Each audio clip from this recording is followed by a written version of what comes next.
Assalamualaikum warahmatullahi wabarakatuh.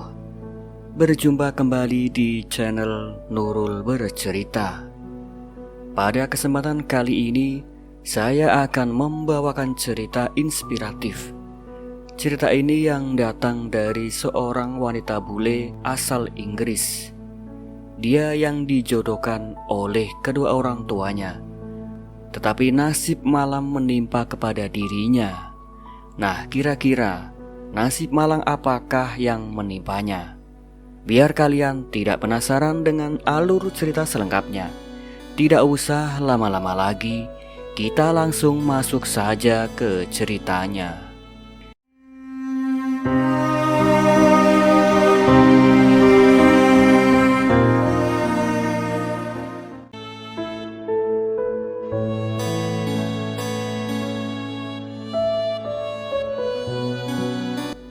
Pagi hari, Maria duduk termenung di depan cermin besar kamarnya di London, Inggris. Gaun putih pengantin sudah terpasang indah di tubuhnya. Senyum samar terpaksa ia paksa, meski hatinya bagai dirajam ribuan pisau. Hari itu adalah hari yang seharusnya membahagiakan dirinya, tapi baginya justru menjadi awal dari penderitaan. "Maria, kau terlihat sangat cantik hari ini," ujar ibunya, Elizabeth, sambil masuk ke kamar dengan mata berkaca-kaca. "Mike adalah pria yang baik, dia akan menjagamu." Maria menoleh pelan, suaranya bergetar. "Mama, apakah cinta bisa dipaksakan? Apakah kebahagiaan bisa dibangun di atas hati yang terluka, Mama?" Elizabeth terdiam sejenak, lalu meraih tangan putrinya. "Cinta itu tumbuh, sayang. Kau hanya perlu membuka hati saja. Lagi pula, keluarga kita sudah lama mengenal keluarga Mike. Semua akan baik-baik saja." Maria menggeleng pelan. Air matanya jatuh menodai gaun putihnya. "Tapi Mama tidak tahu, hatiku sudah dimiliki oleh orang lain, Mama. Bukan pria bule itu." Elizabeth kemudian terkejut. "Apa maksudmu, Maria?" Maria menggenggam kuat tangan ibunya. "Aku mencintai seorang pria di Indonesia, Mama. Dia bernama Bimo. Dia pria sederhana dari Klaten, Jawa Tengah. Dialah yang membuatku merasa hidup, Mama. Dialah yang membuatku merasa berarti." Elizabeth tercekat. "Tapi ini perjodohan yang sudah lama dirancang. Papamu pun setuju. Bagaimana mungkin kau membatalkannya sekarang?" Maria menunduk, hatinya seakan terkunci. "Aku tahu, Mama. Tapi bagaimana mungkin aku bisa mengucapkan janji setia pada pria yang tidak aku cintai?" Sementara itu, di ruang lain, Mike sedang berdiri tegar dengan jas hitam elegan. Ia pria tampan asal Swedia, tinggi dan berwibawa. Namun sorot matanya juga menyimpan keraguan. Sahabatnya, Johan, menepuk bahunya. "Kau terlihat gelisah, Mike."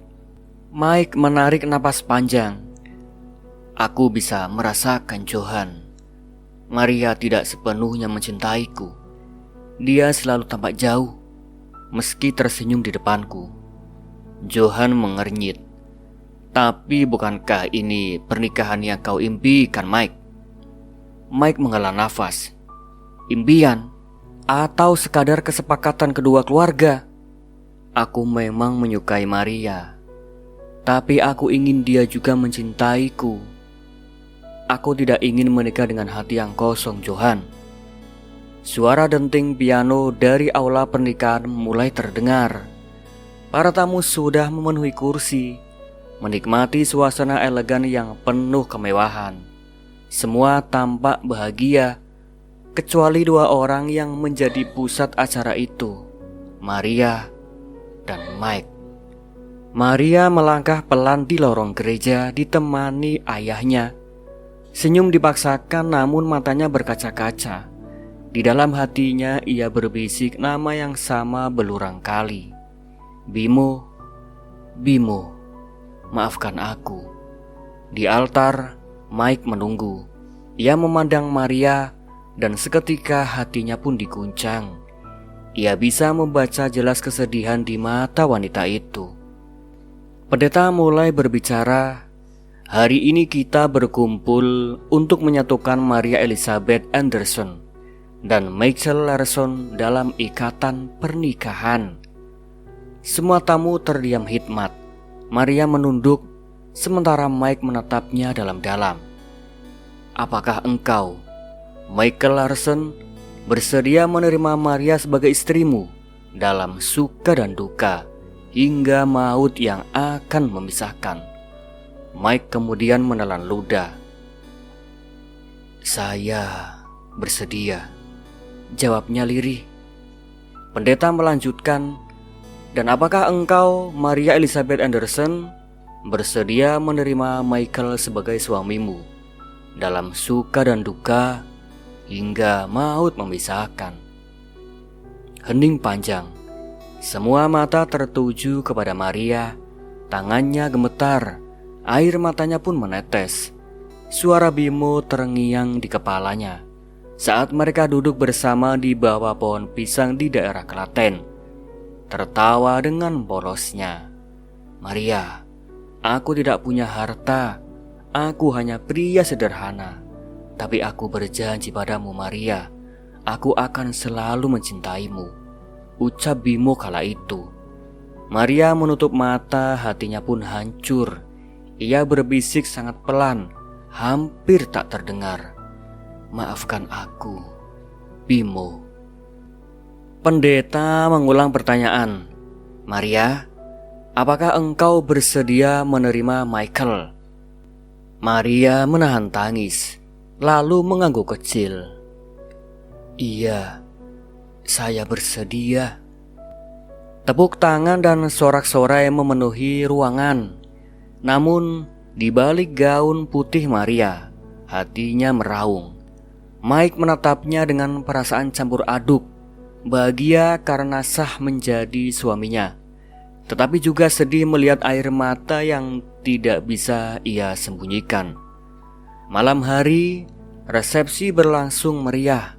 Musik, tarian dan tawa bergema. Namun Maria lebih banyak terdiam. Mike menghampirinya di sudut ruangan. Maria, ucap Mike lembut, aku tahu kau tidak bahagia. Aku bisa melihat dari sorot matamu. Maria tertegun lalu menunduk. Mike, aku minta maaf. Aku tidak ingin menyakitimu. Kau pria yang baik. Kau layak mendapatkan cinta. Tapi hatiku sudah dimiliki orang lain. Mike menarik napas panjang dan menahan gejolak di dadanya. Siapa dia, Maria? Namanya Bimo. Dia lelaki asal Klaten, Jawa Tengah. Dia dari Indonesia. Dialah cintaku yang sebenarnya, Mike. Mike terdiam lama. Senyum pahit tersungging di wajahnya. Aku sudah menduga. Aku selalu merasakan ada jarak yang tidak bisa kujangkau. Tapi Maria, aku tetap memilih menikahimu karena aku percaya cinta bisa tumbuh. Maria menitikkan air mata lagi. Aku tidak tahu apakah aku mampu, Mike. Mike meraih tangannya dengan lembut. Kau tidak perlu menjawab sekarang, Maria. Aku hanya ingin kau tahu. Aku akan berusaha membuatmu bahagia. Jika suatu saat kau masih memilih dia, aku rela akan melepaskanmu. Maria tersentak. Kau rela, Mike? Mike menatapnya dengan mata sendu. Karena mencintai itu bukan hanya memiliki Maria, tapi juga merelakan yang kau cintai bahagia, meski bukan bersamamu. Air mata Maria semakin deras. Ia menutup wajahnya dengan kedua tangan. Mike, mengapa kau begitu baik? Mike tersenyum getir. Karena aku tahu rasanya mencintai seseorang yang mungkin tak pernah bisa membalas cintaku. Di kamar hotel malam itu, Maria duduk di tepi ranjang, memandang ponselnya. Pesan dari Bimo pun masuk. Maria, aku dengar kau menikah hari ini. Aku tidak bisa berhenti menangis, tapi aku selalu mendoakanmu bahagia, meski semua itu bukan denganku. Tangannya gemetar membaca pesan dari Bimo. Lantas ia membalas dengan hati yang hancur. Bimo, aku terjebak. Aku mencintaimu, tapi aku harus menikah dengan Mike. Aku minta maaf Bimo. Aku tidak bisa melawan takdir. Air mata kembali jatuh. Mike masuk ke dalam kamar. Melihat Maria dengan ponsel di tangan, ia tak berkata apa-apa, hanya duduk di sampingnya, lalu merangkul bahunya. Itulah Maria. Besok hari baru, kita akan mencoba jalani bersama. Maria terisak di pelukannya, namun dalam hatinya hanya satu nama yang terus terucap, Bimo. Setahun setelah berlalu sejak janji pernikahan itu terucap, Maria tinggal bersama Mike di apartemen mewah di Stockholm, Swedia. Dari luar, kehidupan mereka tampak sempurna. Pasangan muda yang mapan, rumah yang indah, dan fasilitas berlimpah. Namun di balik pintu rumah, kenyataan jauh dari kata bahagia. Maria duduk di ruang tamu sendirian. Foto pernikahan mereka tergantung di dinding. Namun baginya foto itu hanyalah sebuah lukisan dusta. Mike baru saja pulang dengan langkah terhuyung. Tubuhnya berbau alkohol. Kemejanya kusut dan lehernya tampak bercak lipstik.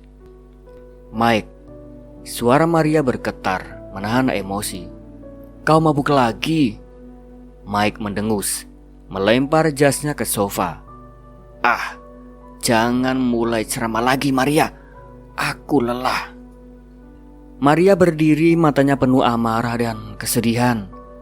Kau selalu bilang lelah, tapi kenyataannya kau pulang dalam keadaan seperti ini setiap malam. Bau alkohol, noda lipstik. Siapa lagi wanita yang kau temui? Mike menatap tajam, wajahnya memerah. Itu bukan urusanmu Maria. Maria terbelalak. Bukan urusanku. Aku ini istrimu Mike. Bagaimana mungkin kau berkata begitu? Mike membanting botol bir yang dibawanya ke meja. Kaca hampir pecah. Cukup. Aku menikahimu karena orang tua kita, bukan karena cinta. Jangan berharap aku akan jadi pria sempurna yang kau impikan. Maria tercekat. Air matanya jatuh. Lalu, apa gunanya semua ini Mike? Apa gunanya pernikahan kita kalau setiap hari kau pulang mabuk, memaki, dan melampiaskan amarah padaku? Mike terdiam sejenak lalu bersuara dingin. Kau tahu Maria, aku tidak pernah merasa cukup denganmu. Kau cantik, iya, tapi hatimu selalu jauh. Kau masih mencintai pria di Indonesia itu, bukan? Maria menggigit bibirnya, kemudian menahan tangis. Iya, aku mencintai Bimo, tapi aku memilih tetap tinggal di sini karena aku berusaha menjaga rumah tangga ini, Mike. Aku berusaha mencintaimu meski itu sulit. Tapi yang kau lakukan padaku hanyalah penghinaan demi penghinaan. Mike mendekat, wajahnya penuh amarah. Kalau begitu, pergilah. Kembali ke pacarmu itu. Kau pikir aku peduli? Maria terisak, suaranya pecah. Aku sudah terlalu sering mendengar kata-kata itu darimu. Aku sabar, Mike. Aku diam saat kau pulang mabuk. Aku diam saat kau bawa nama wanita lain. Tapi sabarku ada batasnya, Mike. Beberapa minggu berlalu, Maria semakin terpuruk. Setiap kali Mike pulang mabuk, ia jadi sasaran. Terkadang Mike membentaknya, terkadang membanting barang di rumah. Bahkan pernah sesekali menampar Maria hingga bibirnya pecah. Suatu malam Maria duduk di kamar dengan koper terbuka. Ia mulai memasukkan beberapa pakaian. Matanya terlihat sembab, tangannya pun gemetar. Kemudian Mike masuk, masih setengah mabuk. "Apa yang kau lakukan, Maria?" Maria menoleh menahan isak. "Aku pergi, Mike." Mike terkejut. "Pergi? Kemana, Maria?" Maria berdiri menatapnya dengan mata penuh luka. "Ke Indonesia. Aku ingin pulang. Aku ingin hidup, bukan sekadar bertahan." Mike mendengus sinis. "Hah? Jadi benar kau kembali pada pria itu? Kau pikir dia akan menerimamu setelah kau jadi istriku selama setahun?" Maria menitikkan air mata, tapi suaranya tegas. "Aku tidak peduli. Aku hanya ingin terbebas dari neraka ini, Mike. Aku sudah berusaha, Mike. Aku menahan sakit. Aku berdoa setiap malam agar kau berubah. Tapi apa? Apa yang ku dapat? Hanya air mata." Mike terdiam. Wajahnya campuran antara marah dan terluka. "Jadi, kau benar-benar akan meninggalkanku, Maria?" Maria menghela nafas panjang lalu berkata dengan nada parau, "Iya, Mike. Kau sendiri yang bilang aku boleh pergi. Sekarang aku akan benar-benar pergi." Mike mendekat menahan lengannya. "Maria, jangan bodoh. Hidupmu di sini terjamin. Uang, rumah mewah, segalanya ada di sana. Apa yang kau punya? Pacarmu itu, lelaki miskin dari desa." Maria melepaskan tangannya dengan kasar. "Uang tidak bisa membeli kebahagiaan, Mike. Aku lebih memilih hidup sederhana, tapi dicintai dengan tulus, daripada hidup mewah, tapi penuh luka." Mike terdiam, matanya merah menahan emosi. "Kau akan menyesal, Maria." Maria menatapnya, air matanya jatuh lagi. "Mungkin, tapi aku akan lebih menyesal jika aku tetap tinggal bersamamu." Keesokan harinya Maria berdiri di bandara dengan koper di tangannya. Suasana Stockholm yang dingin menusuk, tapi hatinya terasa lebih hangat dari sebelumnya. Ia menatap tiket pesawat menuju ke kota Jakarta. Ponselnya bergetar, sebuah pesan masuk dari Mike. "Maria, jika kau pergi, jangan pernah kembali. Aku tidak ingin melihat wajahmu lagi." Maria menarik napas panjang. Ia mengetik balasan dengan tangan gemetar. "Terima kasih untuk setahun yang mengajarkan aku arti luka. Selamat tinggal, Mike." Pesawat pun lepas landas, meninggalkan tanah Swedia. Maria memandang keluar jendela, air matanya terus mengalir. Namun kali ini ada secercah harapan. Dalam hati ia berbisik, "Bimo, aku pulang. Tunggu aku." Pesawat yang ditumpangi Maria akhirnya mendarat di Bandara Internasional Yogyakarta. Begitu roda pesawat menyentuh landasan, hatinya berdegup keras. Rasa gugup, harap dan cemas bercampur. Ia menggenggam erat paspornya, seolah benda ini adalah pegangan terakhir dari perjalanan panjang yang melelahkan. Begitu keluar dari bandara, udara lembab khas troping langsung menyambutnya. "Akhirnya, aku kembali," bisiknya pelan, matanya berkaca-kaca. Maria segera mencari taksi. Seorang supir mendekat sambil tersenyum ramah. "Mau kemana, Mbak?" tanya sopir itu dalam bahasa Indonesia bercampur logat Jawa. Maria dengan bahasa Indonesia terbata-bata menjawab, "Ke Klaten, Desa Joko Prayan, Pak. Bisa?" Sopir itu mengangguk. "Oh, bisa, Mbak. Jauh tapi gimana, Mbak? Ayo naik." Perjalanan menuju Klaten memakan waktu sekitar 1 jam. Sepanjang jalan, Maria memandang keluar jendela taksi. Sawah hijau membentang, anak-anak berlarian, dan suasana pedesaan yang tenang membuat merasa kembali ke rumah kedua. "Bimo, apakah kau masih mengingatku?" batinnya lirih.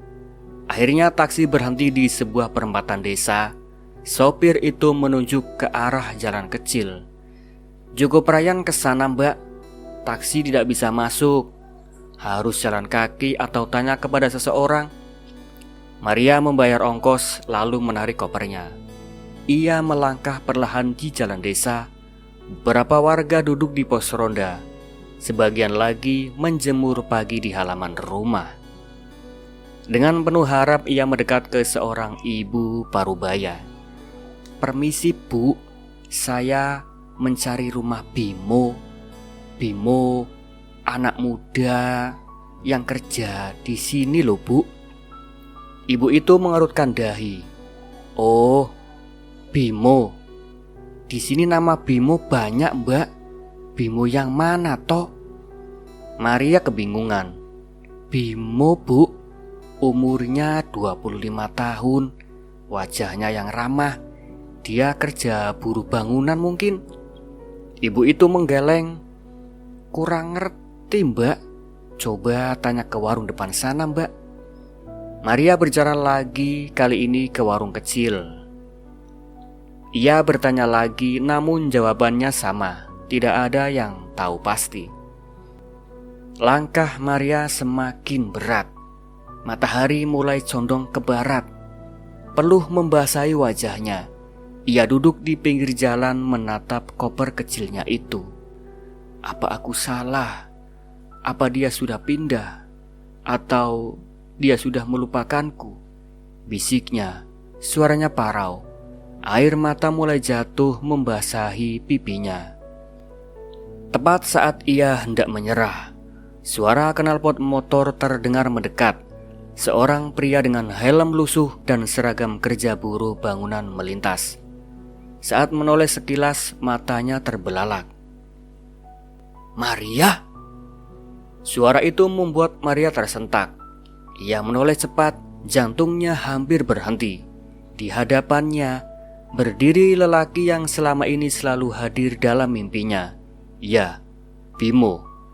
Bimo melepas helmnya. Napasnya terengah, keringat bercucuran, wajahnya hitam karena debu pekerjaan. Namun senyumnya tetap sama tulus, hangat dan penuh rasa cinta. Maria berdiri terburu-buru. "Bimo, benarkah kau itu?" Suaranya bergetar hebat. Bimo berjalan mendekat, matanya berkaca-kaca. "Maria, Tuhan, aku tidak percaya ini nyata. Kau benar-benar ada di sini, Maria." Tanpa ragu, Maria berlari dan langsung memeluknya erat. Isak tangisnya pecah. "Bimo, aku kembali. Aku pulang untukmu."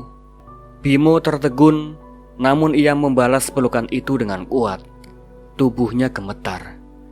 "Maria, aku hampir gila menunggumu, Maria. Aku pikir kau tidak akan pernah kembali." Maria menangis di bahunya. "Maafkan aku, Bimo. Setahun penuh aku hidup dalam neraka bersama Mike. Aku tidak kuat lagi. Aku hanya ingin bersamamu. Aku ingin pulang padamu." Bimo mengusap rambutnya dan menahan tangis. "Aku tidak peduli masa lalumu, Maria. Yang penting sekarang kau ada di sini, di depanku."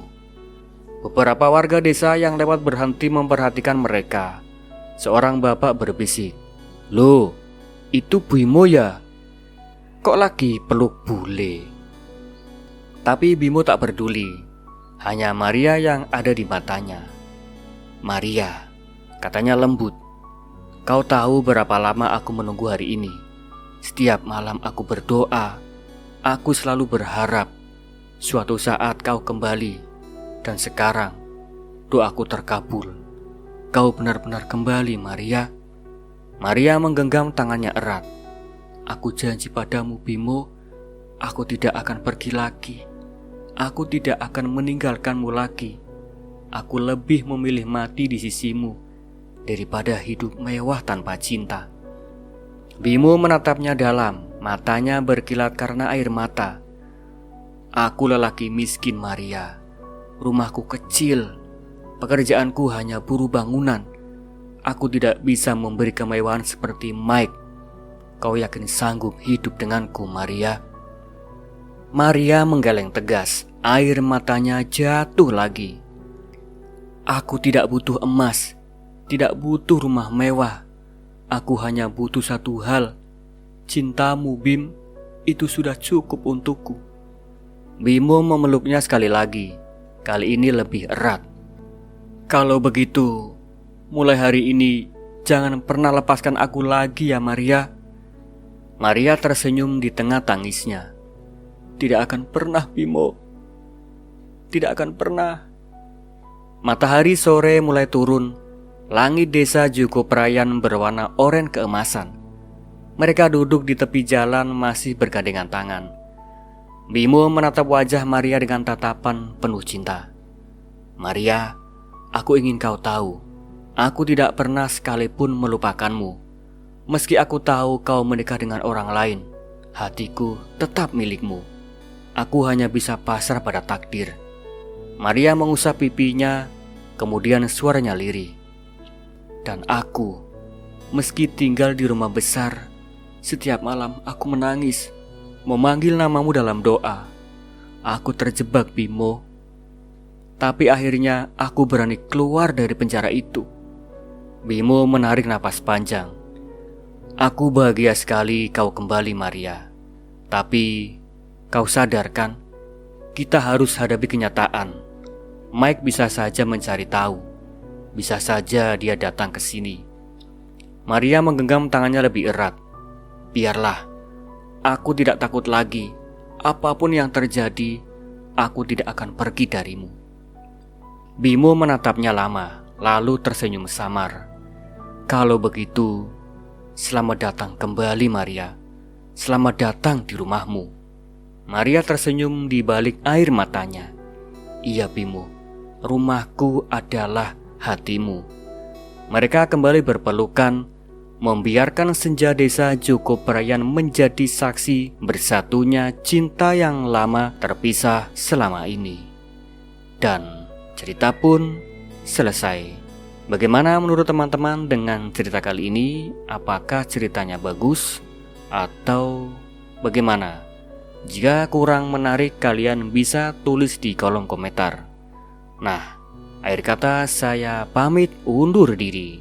Sekian, wassalamualaikum warahmatullahi wabarakatuh.